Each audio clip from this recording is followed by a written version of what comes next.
didn't believe in cursed roads until I drove on one that stole 3 hours of my life and gave nothing back.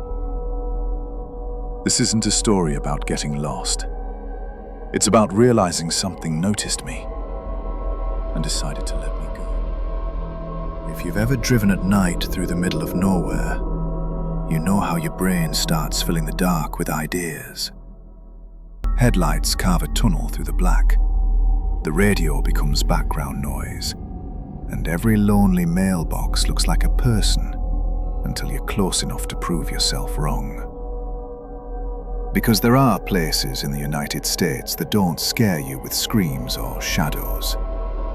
They scare you with something quieter, something that feels like attention. I'm telling you this because I wish someone had said it to me plainly. There's a road out there that doesn't just take you somewhere. It takes time from you. And once it does, you never come back with all of yourself. I heard about it on March 14th, 2024, at a truck stop outside North Platte, Nebraska. I remember the date because I wrote it down later, trying to make sense of why a single conversation could cling to me like a bad smell. The man who told me about it was a long-haul driver, mid-40s, weathered face, calm voice.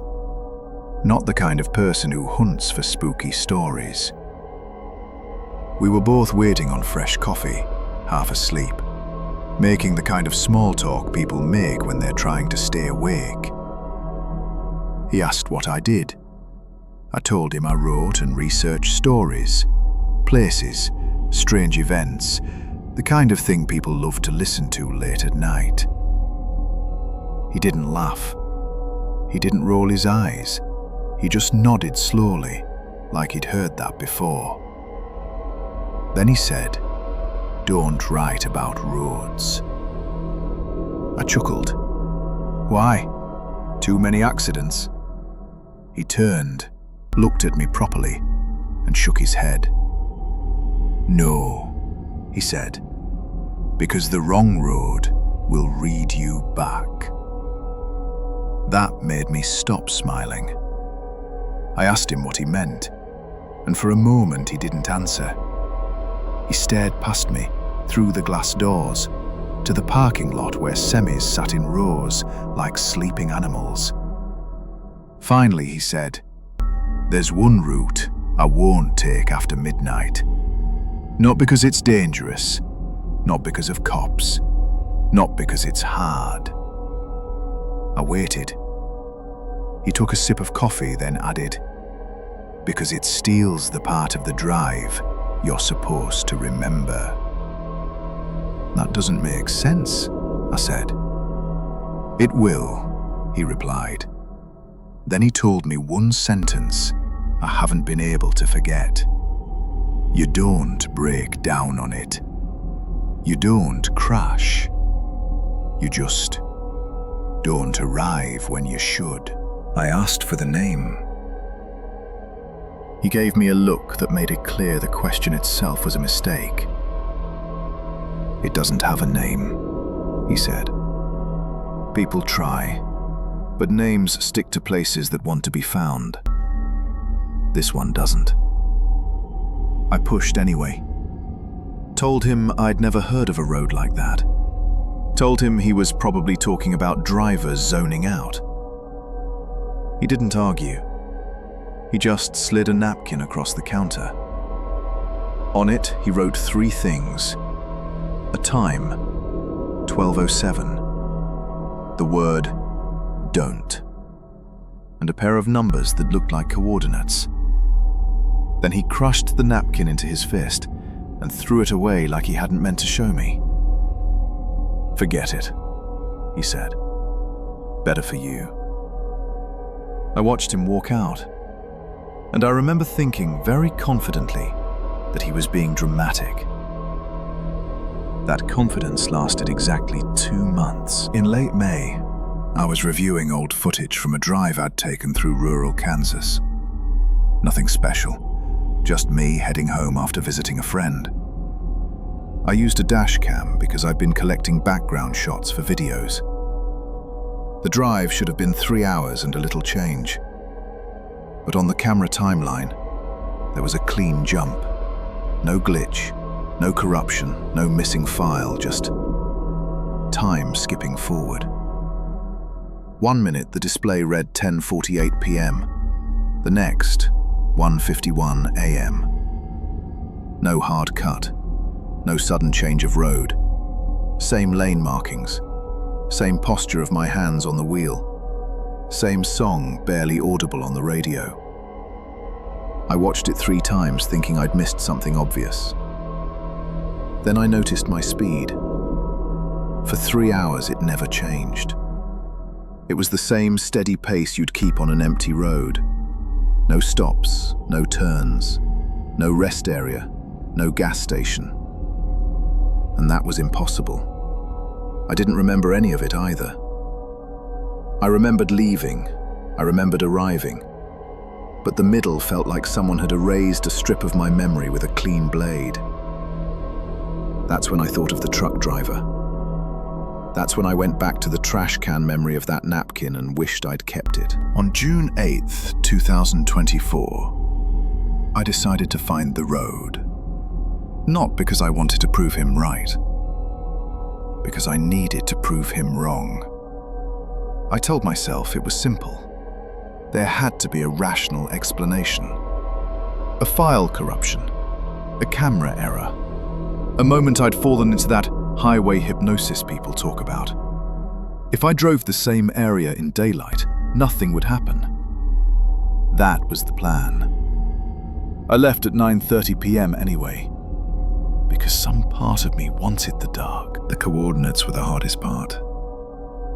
I didn't have the napkin, but I remembered the shape of the numbers. I searched maps, cross-checked rural intersections, and found a county road that connected 2 highways in a way that looked too convenient to be unused. On the map it was nothing. A thin line, no name, no highlight. In real life it was a turnoff, with a bent reflector post and a small patch of gravel that looked like no one had touched it in months.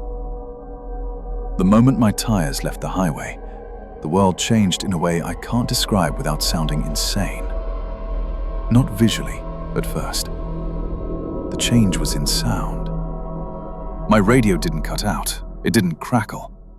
It simply became quiet, as if someone had turned the volume knob down 1 click every second, until there was nothing left but the faint hiss of power. I reached to turn it back up. My hand stopped halfway. Not because I chose to stop, because I forgot why my hand was moving. That was the first time I felt real fear, because it wasn't a scary shadow. It was my own mind slipping. The road ahead was straight, lined with trees that formed a darker corridor. My headlights painted the trunks with quick flashes, and in between those flashes I felt calm. Too calm. The kind of calm you feel when you finally get into bed after a long day. My shoulders dropped. My jaw unclenched. The anxious energy I'd brought with me drained away like someone had pulled a plug. I remember thinking very clearly, this is fine. This is easy. And right after that thought, another one followed. Quiet, certain. This is where you're supposed to be. That thought did not feel like mine. About 10 minutes in, I noticed my GPS. The screen was still on, bright, normal. But the blue location dot had stopped moving. It sat on the same point as if my car were parked, even though I could feel the road humming under the tires. I tried to zoom out, tried to refresh, tried to open another app. Everything worked, except location. Then I realized something else. My phone clock and my car clock didn't match anymore. Not by seconds, by minutes. Then slowly, by an hour. I blinked hard, thinking maybe my eyes were tired. And that's when I felt it again. A tension. Not a presence in the passenger seat. Not a shadow in the rear view. A tension. Like a spotlight resting on the back of my skull. Like something out there knew my name and was waiting to see what I'd do with it. The map showed the road as straight.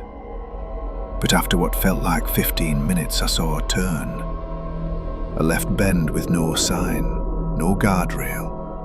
Just black trees and a narrow lane vanishing into them. I slowed without thinking. My hands turned the wheel. I didn't decide to take the turn. I simply did. And the instant my car aligned with that new lane, I understood why people don't name this road. Because it doesn't behave like a place. It behaves like a choice. The lane was narrower. The white line on the edge looked freshly painted.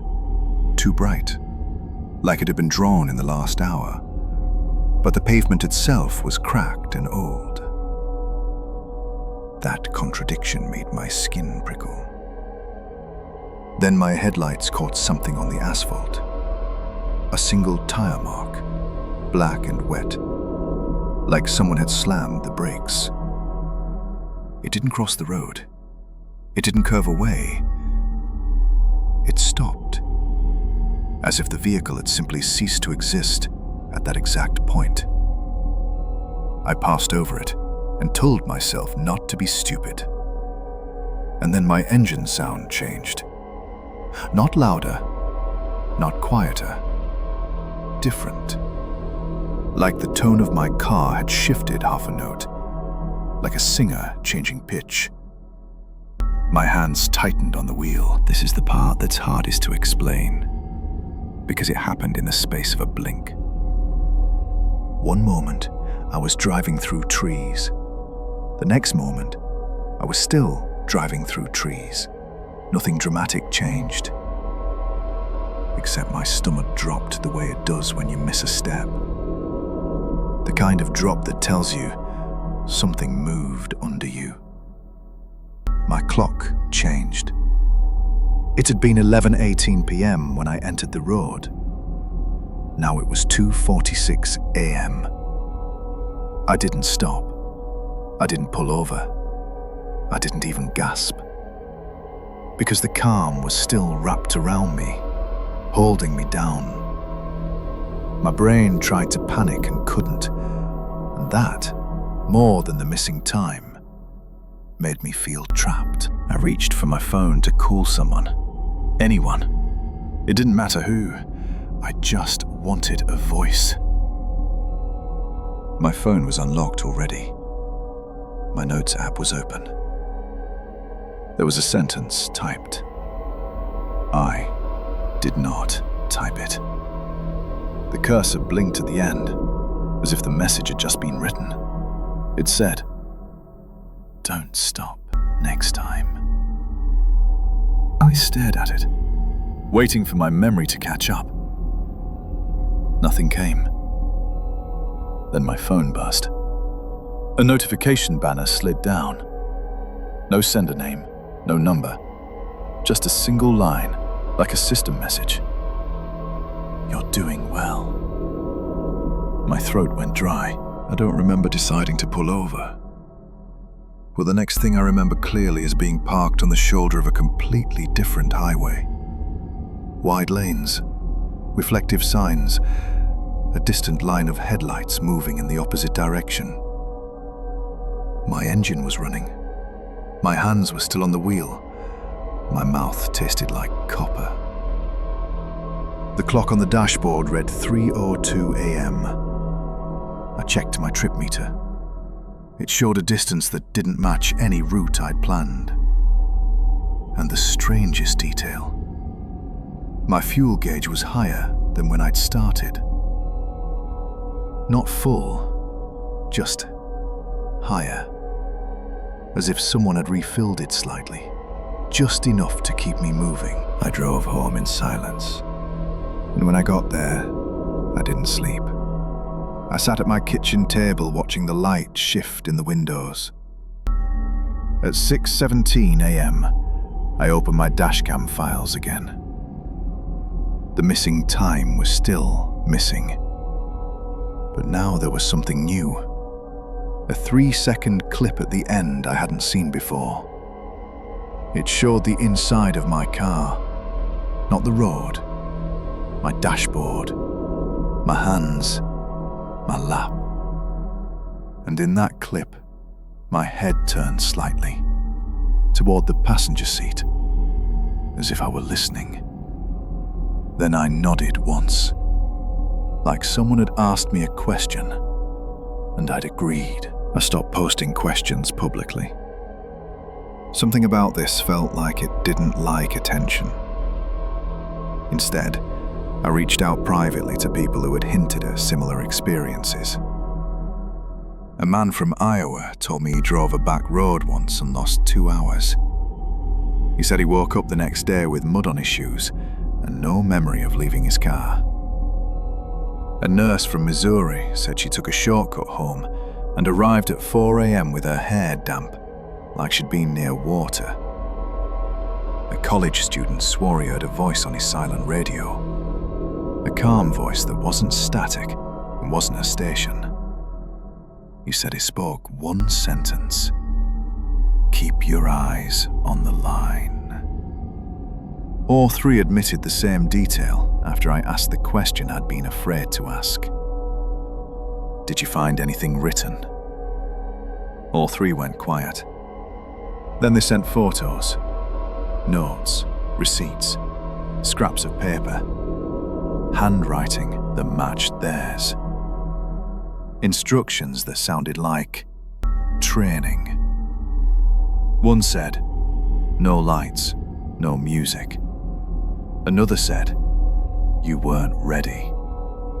And the most unsettling one said, "Next time, bring someone you love." That last note sat in my mind like a stone. Bring someone you love. Not bring a friend, not bring a witness. Someone you love. Like the road didn't care about proof, like it cared about leverage. I started thinking of my girlfriend, of my parents, of the few people I'd trust with my life, and I hated myself for it. Because a small part of my brain, quiet, shameful, felt curious about what would happen if I did. That's when I realized this wasn't just a creepy place. It was a relationship. A thing that learns you. I told myself I wouldn't go back. Then on August 2nd, 2024, I found a fresh piece of paper on my windshield in the morning, tucked under the wiper like a parking ticket. No one had been outside. My security camera showed nothing. No motion, no person approaching. Just my car sitting still all night. The paper had 4 words. You almost remembered. I stood there staring at it while the sun warmed my face and the neighborhood sounded normal. I should have gone to the police. But what do you even report? A road stole time. A note appeared without a person. So I did the worst thing instead. I drove.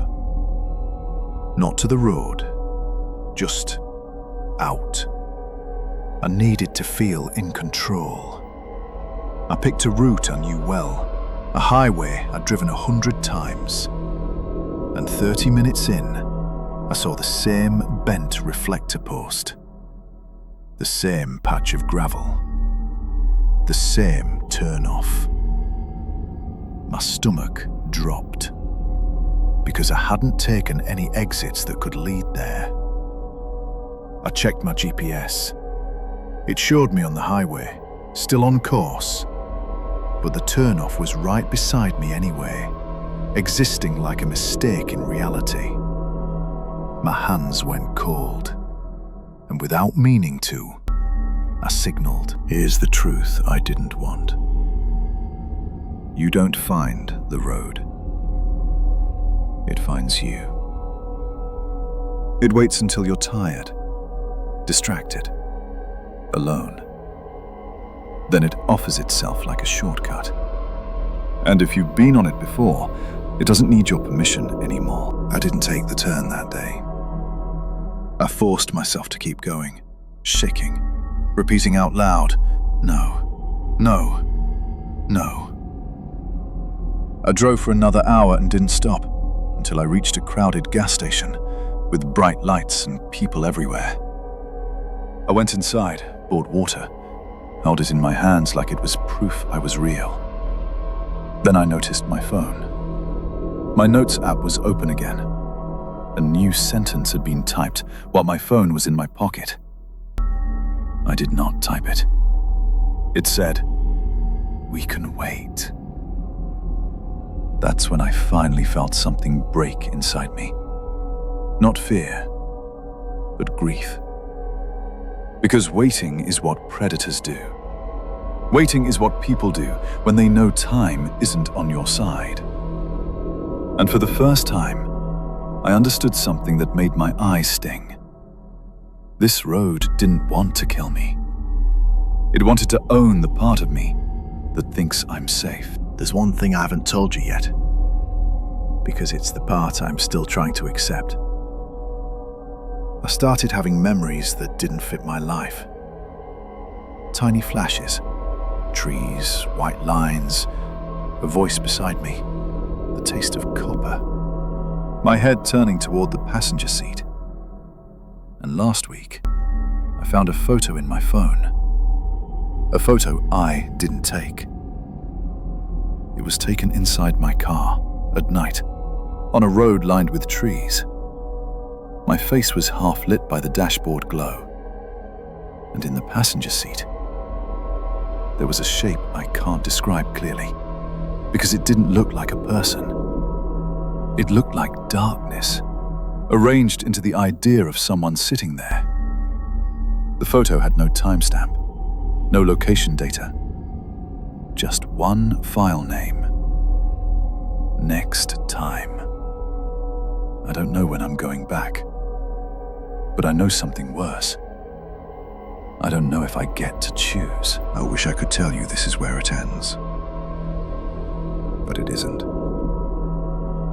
If you've ever driven somewhere and arrived without remembering the journey, check your notes app, check your photos. And if you see a road that looks too quiet, too easy, too perfectly empty, don't take it. Stay with me.